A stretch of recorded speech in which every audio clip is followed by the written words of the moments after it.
मी पुन्हा एकदा सांगतो, महाराष्ट्रामध्ये मराठीचा आग्रह करणं हे चुकीचं नाही.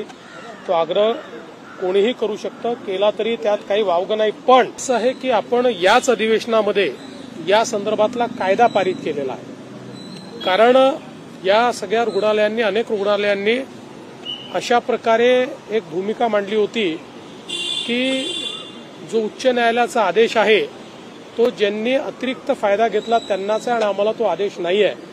आणि म्हणून आपण त्या संदर्भातली स्कीम तयार केली आणि आता जे अधिवेशन आपलं झालं या अधिवेशनामध्ये कायद्याने आता हे अधिकार आपण त्या ठिकाणी धर्मदाय या संस्थेकडे घेतलेले आहेत. धर्मदाय ही संस्था इंडिपेंडेंटली चालते, पण त्याच्यामध्ये काही ना काही नियंत्रण हे राज्याच्या लॉ अँड ज्युडिशरी विभागाचं आहे. त्यामुळे त्या लॉ अँड ज्युडिशरी विभागाच्या माध्यमातून अशा सगळ्या हॉस्पिटलवर हे एन्फोर्स करण्याच्या दृष्टीनं आपला प्रयत्न आहे.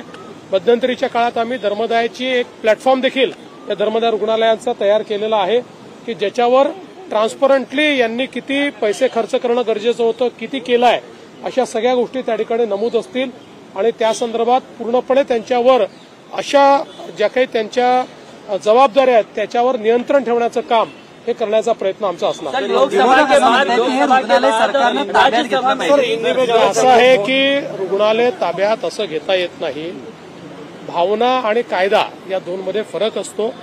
त्यामुळे जी धर्मदाय रुग्णालय असतात ही अशा प्रकारे सरकारला आपल्या ताब्यात घेता येत नाही.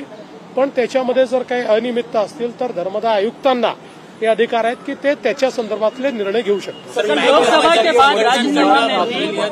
बँक कर्मचारी संघटनांकडून आपल्याला पत्र लिहित मागणी केली आहे कुठेतरी सुरक्षा. मी पुन्हा एकदा सांगतो, महाराष्ट्रामध्ये मराठीचा आग्रह करणं हे चुकीचं नाही.